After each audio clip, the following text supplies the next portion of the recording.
దారిద్ర్య దుఃఖ భయహారిణి, దారిద్ర్య నాశిని ఆవిడ. దుఃఖ భయహారిణి, దుఃఖము అనే భయాన్ని దూరం చేసే తల్లి. ఆ తల్లికి జరిగే నవరాత్ర మహోత్సవాలు. దీనికంటే పూర్వం మరొక్కటి మనం చెప్పాలి.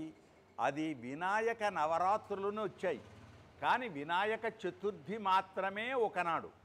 వినాయక చవితి చంద్రుణ్ణి చూడకూడదు, నీలాపనిందలు. కానీ రాను రాను అది కూడా నవరాత్రులు చేస్తున్నాం. కారణం గణనాయకుడు మొదటి పూజలు అందుకునేవాడు కనుక 9 రోజులు నవరాత్రులు. అంటే సంవత్సరాన్ని 3 భాగాలుగా చేశారు. 1 వసంత నవరాత్రులు, 2 వినాయక నవరాత్రులు, 3 దుర్గా నవరాత్రులు. ఇంకా ఎన్నెన్ని భవిష్యత్తులో వస్తాయో, ఎక్కడెక్కడ భక్తులు ఏం చేస్తారో అదంతా వారి వారి అభీష్టం. కానీ ముఖ్యమైనవి రెండింటిలో దుర్గా నవరాత్రులు ఉన్నాయే గొప్పవి. అమ్మను స్వామిని కలిపి ఆరాధించేది ఆ దుర్గా తల్లి ఉందే, దుష్ట శిక్షణ శిష్ట రక్షణ. అందుకే శ్రవణ నక్షత్రం దసరా నాడు ఉంటుంది కాబట్టి ఆ దసరా దశహర, దశహర దసరా. దశ అంటే 10. ఆ 10 ఏమిటివి? 2 విధాలు, కర్మేంద్రియాలు జ్ఞానేంద్రియాలు. 5, 5, 10 వీటిని దూరం చేసేది. అంటే భారతదేశము శాంతి కాముకం. ఆ కర్మేంద్రియ జ్ఞానేంద్రియాలు పోతే యోగి అవుతాడు.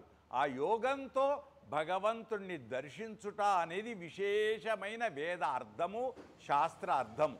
అది 2 శమి, విజయదశమి తెలుగులో పేరు. విజయ దశమి, విజయాన్ని అందించే ఓ శమీ వృక్షమా. పాండవులు తమ అజ్ఞాతవాసంలో ఆయుధాలను జమ్మి చెట్టు మీద ఉంచారు. ఇప్పుడు కూడా దశమి నాడు ప్రతి ఒక్కరూ శమీవురు ఆరాధన చేసి, దుర్గా ఆరాధన చేసి అందరూ బంగారము ఇచ్చుట అంటాం. ఆ రోజు తెలుగు ఇండ్లలో బంగారపు రూపంలో శమీ ఆ జమ్మి ఆకును అందిస్తారు అందరికీ. బంగారము పంచుకొనుట అంటే ఆనందాన్ని పంచుకొనుట, ఆరోగ్య బంగారాన్ని పొందుట. అందుచేత ఈ 9 రోజులు కూడా ఈ సంవత్సరం 3వ తారీఖు నుండి ప్రారంభిస్తే మన సంకట విమోచన ఆంజనేయ స్వామి దేవాలయంలో 4వ తేదీ గాయత్రీదేవి అలంకారం, 5వ తేదీ అన్నపూర్ణ దేవిగా. అన్నపూర్ణ అంటే కాశీ విశాలాక్షి. అన్నం ఎన్ని ఉన్నా బంగారాన్ని తినలేం. అన్నమే పరబ్రహ్మ స్వరూపం. అన్నం బ్రహ్మేతి వ్యజానాత్ వేదం కనుక అన్నపూర్ణాదేవి అలంకారం. 3వది లలితాదేవి అలంకారము. లలిత అంటే చాలు, లాలిత్యాన్ని అందించే తల్లి. 4వది పార్వతీదేవి, దుర్గే అమ్మ, 3 అమ్మల మూలపుట్టమ్మ ఆ తల్లి. 5వది శ్రీ మహాలక్ష్మి, అష్టలక్ష్ములతో ఉండేటువంటి విద్యాలక్ష్మి, వినయలక్ష్మి, ఆరోగ్యలక్ష్మి, ధైర్య అన్నీ ఆమెనే, ప్రతిదీ ఆమెనే కనుక ఆ లక్ష్మీదేవి. ఇక ఆ తర్వాత గొప్పది సరస్వతి ఆరాధనలు. చిత్తా నక్షత్రంతో కూడుకున్నటువంటి వైభవం సరస్వతీదేవి ఆనందం అలంకారం. మూలా నక్షత్రం, చిత్తా నక్షత్రమేమో సుదర్శన భగవానుది. మూలా నక్షత్రం మూలమైనది చదువు. విద్య దదాతి వినయం, వినయాద్యాతి పాత్రతాం, పాత్రత్వా ధనమాప్నోతి, ధనాత్ ధర్మం తతసుఖం. చదువు ఒక్కటి ఉంటే చాలు, అన్నీ ఉన్నట్లే. ఈ కాలపు చదువులు ఉద్యోగం అంటున్నాం. ఉద్యోగం చేసే చదువు కాకూడదు. 10 మందికి ఉద్యోగం, 100 మందికి ఉద్యోగం ఇచ్చే చదువు కావాలి. జ్ఞాన చదువు కావాలి. ఇంట్లో ఉండే తల్లిదండ్రులను ఆరాధించే చదువు కావాలి. ఇది భాగవతంలో ప్రహ్లాదుడి యొక్క చరిత్రలో హిరణ్యకశిపుడు ప్రహ్లాదుడితో అంటాడు, తాను ఆర్యుల యొద్ద చదివించద తండ్రి, చదివిన సదసద్వివేక చతురత కలుగన్. అలాంటి సరస్వతి అలంకారంలో హయగ్రీవ ఆరాధన మొన్న శ్రవణ నక్షత్రంలో జరిగితే శ్రావణ మాసంలో ఇప్పుడు సరస్వతి ఆరాధనలు 9వ తేదీ, 10వ తేదీ అలాగే దుర్గాదేవి, 11వ తేదీ మహిషాసుర మర్దిని. మహిషము అంటే దున్న, ఆ దున్నతో కూడుకున్నది ఆనందం, చెడు పైన విజయం, చెడును దూరం చేసే విజయం ఆ దుర్గాదేవి. ఇక ఆఖరుకు 12వ తేదీ ఆవిడ రాజరాజేశ్వరి. అందుకే లలితా సహస్రనామంలో మొదటి పేరు శ్రీమాత, శ్రీ మహారాజ్ఞి, శ్రీమత్ సింహాసనేశ్వరి. ఆవిడ రాజరాజేశ్వరి దేవిగా గొప్పగా ప్రసిద్ధి పొందుతుంది.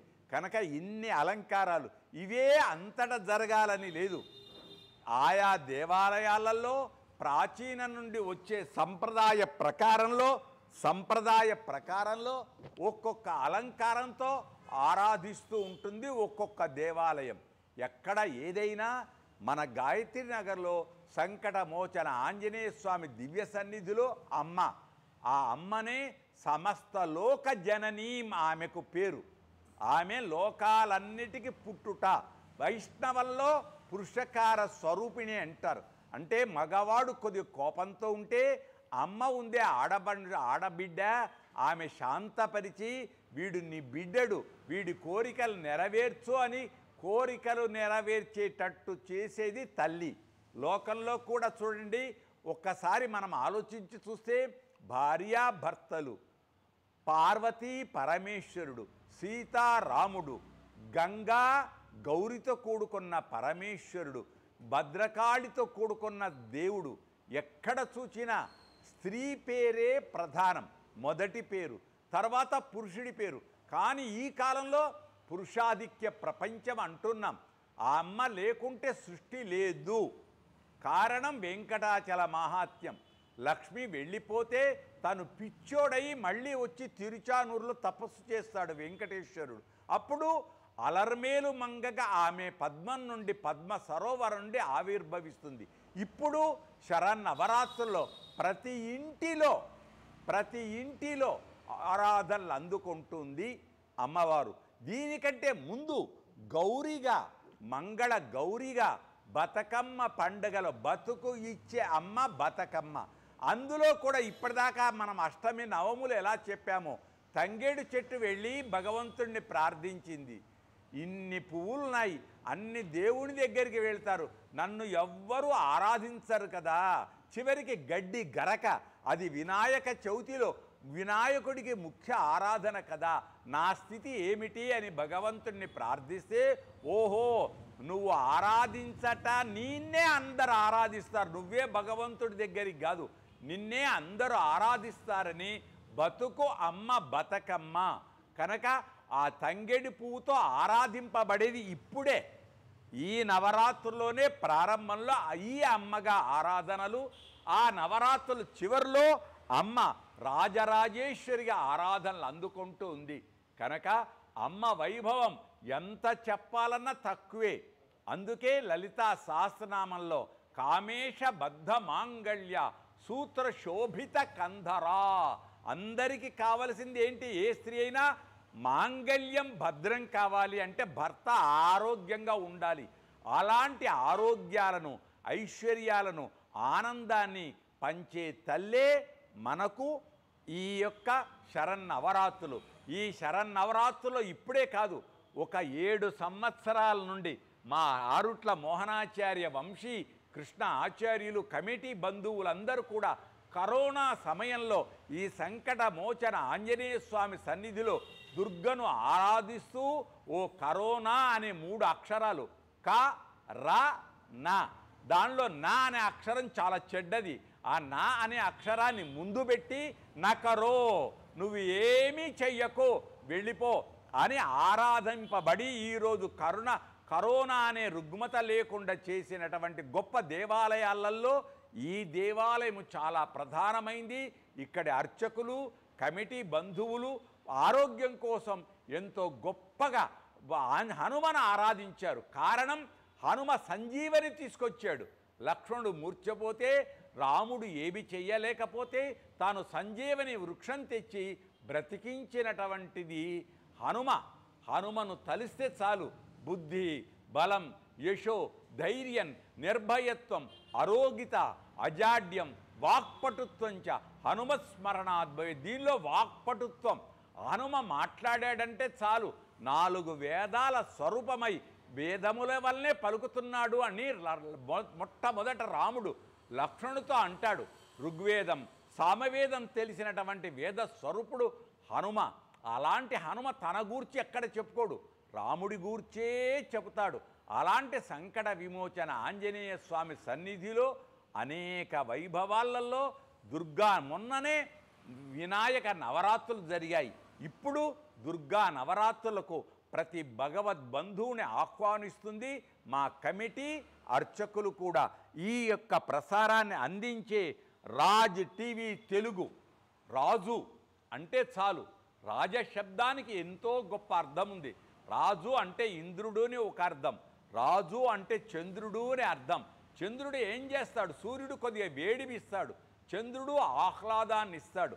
అలా ప్రపంచానికి మా మీడియా రాజ్ టీవీ ద్వారా, ఈ మాధ్యమం ద్వారా లోకానికి శరన్నవరాత్రుల వైభవం అందిస్తుంది. కాబట్టి ఈ శరన్నవరాత్రులలో మరొక్కటి అక్కడక్కడ వింటున్నాం, మంకీ ఇలాంటి కొత్త రోగాలు వస్తున్నాయని వింటున్నాం.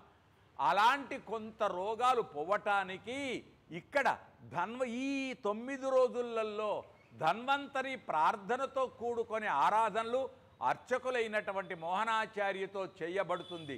ఆ ధన్వంతరి ఎక్కడ ఉంటే అక్కడ ఆరోగ్యం.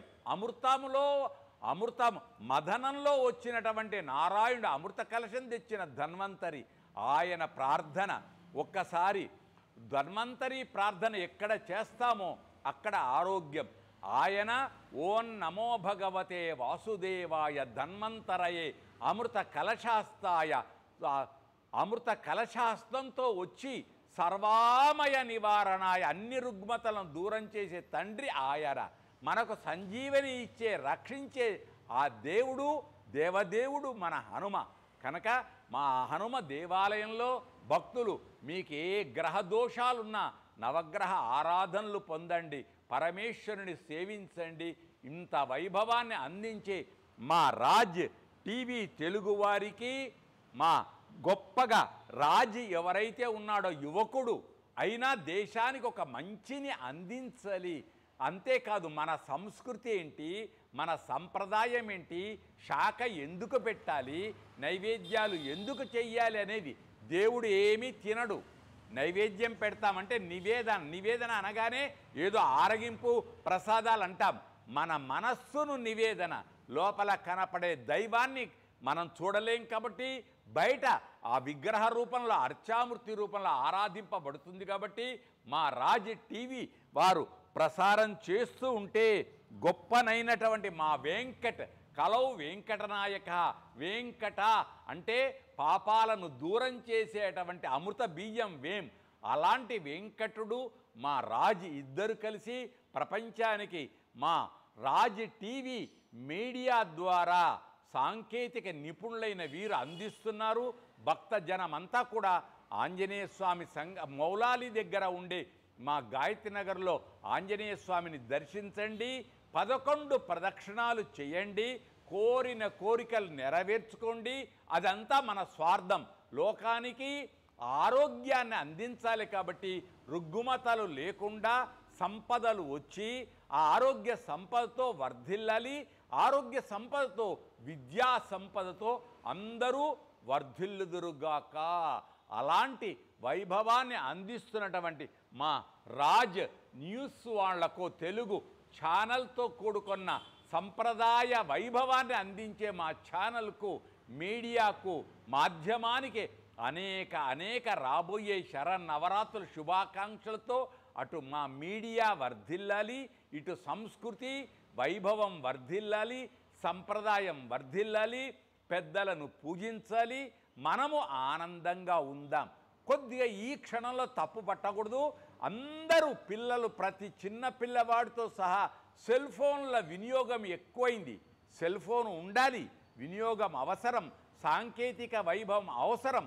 కానీ ప్రతిదానికి సెల్ ఫోన్ను వాడడం బాగుండదు కనుక దాన్ని తగ్గించుకుందాం, సంప్రదాయాన్ని సంస్కృతిని పెంచదాం. మా సంకట విమోచన ఆంజనేయ స్వామి నుండి భక్తజన బంధువులందరికీ కూడా అనేక అనేక శుభాకాంక్షలు. సర్వే జనా సుఖినః భవంతు, స్వస్తి ప్రజాభ్య పరిపాలయంతాం న్యాయేన మార్గేణ మహీం మహీషా, గోబ్రాహ్మణేభ్య శుభమస్తు నిత్యం, లోకా సమస్త సుఖినో భవంతు. మా కమిటీ చైర్మన్ గారి నుండి అలానే కమిటీ బంధువుల నుండి మీ అందరికీ సాదర స్వాగతములు. సేవించండి, తరించండి. శుభం భూయాత్. శుభం. ఇంకేమైనా చెప్పేది ఉంటే చెప్పు.